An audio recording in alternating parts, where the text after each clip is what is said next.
আসসালামু আলাইকুম রহমতুল্লাহ। বেড়াই ক্ষেত খাইলো। বাংলাদেশের বর্তমান অবস্থা থেকে বোঝা যাচ্ছে যে সমস্ত আলেম ওলামা বাংলাদেশকে অর্থাৎ বাংলাদেশের ইসলামকে, বাংলাদেশের মুসলিমকে ধর্মের স্বপ্ন দেখাইতো, ইসলামের স্বপ্ন দেখাইতো, কোরআনের শাসনের স্বপ্ন দেখাইতো, তারাই আজ নিজেদের স্বার্থ নিয়ে ব্যস্ত। তবে দুঃখের বিষয় হচ্ছে, জানি না আখেরাতে এ সমস্ত আলেম ওলামাদের কি অবস্থা হয়। কারণ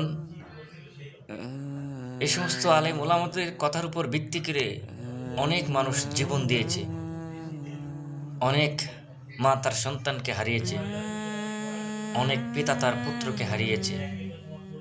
শুধু তাদের এই ইসলামকে কায়েম করবে,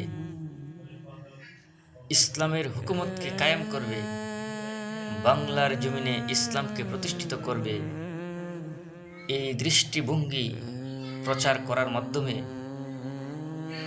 বক্তব্যের মঞ্চকে যারা গরম করে রেখেছিল, তাদের বক্তব্যে উদ্বুদ্ধ হয়ে মানুষ জীবন দিয়েছে শাপলা চত্বরে, জীবন দিয়েছে মোদির আগমনের সময়। কিন্তু অত্যন্ত দুঃখের বিষয়, এই সমস্ত শহীদদের রক্তের উপর দাঁড়িয়ে আজ যে সমস্ত আলেম ওলামা নিজেদের স্বার্থের পিছনে দৌড়াচ্ছে, জানি না কাল হাসরের ময়দানে তাদের অবস্থা কি হয়। তবে এটাও বাস্তব, বাংলার জমিনে যদি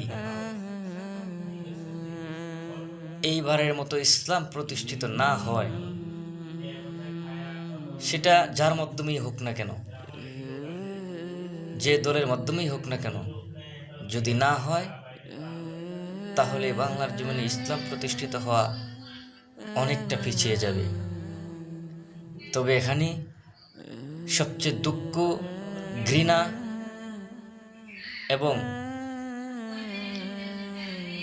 সবচেয়ে স্বার্থপরতার যেই পরিচয়, অর্থাৎ যে সমস্ত আলেম ওলামা এইসব পরিচয় দিয়েছে, জানি না তাদের আখেরাত কি হয়। তবে ইতিহাস থেকে জানা যায়, পৃথিবীতে সবচেয়ে ইসলামের ক্ষতি করেছে তিন শ্রেণীর মানুষ। এক শ্রেণীর মানুষ হচ্ছে অত্যাচারী শাসক, অত্যাচারী স্বার্থন্বেষী শাসক ইসলামের সবচেয়ে বেশি ক্ষতি করেছে। তারপর ক্ষতি করেছে ভণ্ড পীরেরা, এরপর ক্ষতি করেছে স্বার্থন্বেষী আলেম। স্বার্থন্বেষী আলেমদের কারণেও ইসলামের যুগে যুগে ক্ষতি হয়েছে। তাহলে বাংলাদেশের এই প্রেক্ষাপট থেকে বোঝা যাচ্ছে, মানুষ আস্তে আস্তে আলেমদের প্রতি বিশ্বাস, আস্থা হারিয়ে ফেলবে। কারণ বর্তমান সমাজে যে দলের, যে ঘরানার, যে রাজনৈতিক দলেরই হোক না কেন, আলেমদের অবস্থান, আলেমদের জায়গায় খুব কম সংখ্যক আলেম ছাড়া পাওয়া যাচ্ছে না। সবাই স্বার্থের জায়গা তৈরি করার চেষ্টা করছে। তো আল্লাহ রাব্বুল আলামিন আমাদের সকলকেই দিনের সঠিক বুঝ পয়দা করার তৌফিক দান করুন। এই চ্যানেলে নতুন হয়ে থাকেন, অবশ্যই চ্যানেলটি সাবস্ক্রাইব করে পাশে থাকা বেল আইকনটি বাজিয়ে রাখবেন। সেই সাথে ভিডিওতে লাইক না দিলে অবশ্যই একটি